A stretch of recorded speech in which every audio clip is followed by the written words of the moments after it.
Hello, bachcho. Let's read this question. So this question says, let T1 and T2 be the energy of the electron in the first and second excited states of hydrogen atom respectively.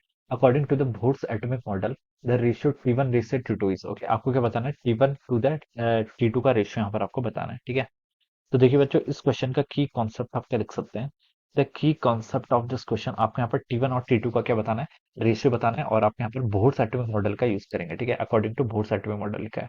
तो बच्चों, इस question का की concept आप Bohr atomic model लिख सकते हैं, या फिर एनर्जी भी लिख सकते हैं, ठीक है? एनर्जी भी लिख सकते हैं, एनर्जी ऑफ हाइड्रोजन एटम, ठीक है?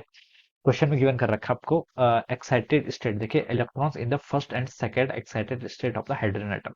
हाइड्रोजन एटम के लिए देखिए आपकी एनर्जी कैसे लिखी जाती है? एनर्जी होती है आपकी, देखिए -13.6, ठीक है? Z square pi N square, इतना क्या electron volt, okay? This is the energy, this is the energy in the, ये आपकी एनर्जी हो जाती है किसके, nth ऑर्बिट में। हम यहाँ पर से ऐसे एनर्जी क्या लिख सकते हैं, with the help of this लिख सकते हैं, ठीक है? तो आपको यहाँ पर टी1 और टी2 का क्या बताना है बच्चों? बेसिकली रेशियोज बताना है, ठीक है? तो देखिए कब बताना है, first and second excited state, ठीक है? एन इजिकल टू वन तो बच्चों क्या होती है आपकी, ग्राउंड स्टेट हो जाएगी, ठीक है? अब एन इजिकल टू टू अगर हम लिखें तो ये क्या हो जाएगी, this will be our first excited state, first क्या एक्साइटेड स्टेट हो जाएगी, ठीक है? तो N equal to two put करना पड़ेगा आपको एनर्जी फाइंड आउट करने के लिए फर्स्ट एक्साइटेड स्टेट की, और N equal to three put करना पड़ेगा किसके लिए, आपकी सेकंड एक्साइटेड स्टेट के लिए। क्या लिख सकते हैं आपका, सेकंड एक्साइटेड स्टेट के लिए आपको यहाँ पर क्या करना पड़ेगा, एन इजिकल टू बच्चों यहाँ पर थ्री पुट करना पड़ेगा, ओके? और यहाँ से आपकी एनर्जी हम क्या कर सकते हैं, ऐसे कैलकुलेट कर सकते हैं, ठीक है? तो आपका देखिए तो आपको देखिए टी1 और टी2, टी1 क्या रिप्रेजेंट कर रहा है, टी1 है आपकी energy in the first excited state, ठीक है? तो कितनी होगी, देखिए -13.6, जेड जेड की जगह वन पुट कर लीजिए क्योंकि हाइड्रोजन एटम है। फर्स्ट एक्साइटेड स्टेट में एन की वैल्यू टू पुट करना है, तो टू का स्क्वायर कितना होगा, 4। तो इसको हम लिख सकते हैं -3.4 इलेक्ट्रॉन वोल्ट, ओके? तो ये तो आपकी एनर्जी आ गई किसमें, आपकी फर्स्ट एक्साइटेड स्टेट। टी2 यानी कि सेकंड एक्साइटेड स्टेट में, ठीक है? इसको मैं देखिए रोमन में लिख लेता हूँ, ठीक है? उससे आपको एक्साइटेड स्टेट का आइडिया लग जाएगा, ठीक है? वरना एन इजिकल टू टू से कंफ्यूजन ना हो, ठीक है? तो ये हो जाएगा आपको -13.6 electron volt divided by second excited state के लिए एन की वैल्यू कितनी है, थ्री पुट करनी है, तो थ्री का स्क्वायर कितना हो जाएगा, 9 हो जाएगा। तो बच्चों इसकी वैल्यू आपकी आ गई -1.5 इलेक्ट्रॉन वोल्ट, ठीक है?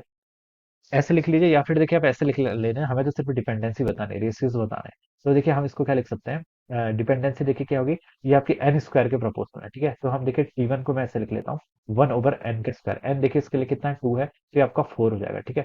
तो मैं लिख सकता हूँ टी1 हो जाएगा आपका के टाइम, के आपका कांस्टेंट है -13.6, इसको कांस्टेंट बोल दिया, टाइम्स 4 हो जाएगा। This is my equation number 1, ठीक है? अब मुझे एनर्जी बतानी, टोटल एनर्जी किसमें, आपकी सेकंड एक्साइटेड स्टेट में। तो ये किसके प्रोपोर्शनल हो गया, यहाँ पर एन की जगह देखिए यहाँ पर थ्री पुट करना है, तो ये हो जाएगा आपका थ्री का स्क्वायर यानी कि 9। तो बच्चों मैं यहाँ से लिख सकता हूँ, जो आपका टी2 होगा वो आपका कांस्टेंट डिवाइडेड बाय 9 आएगा, ओके?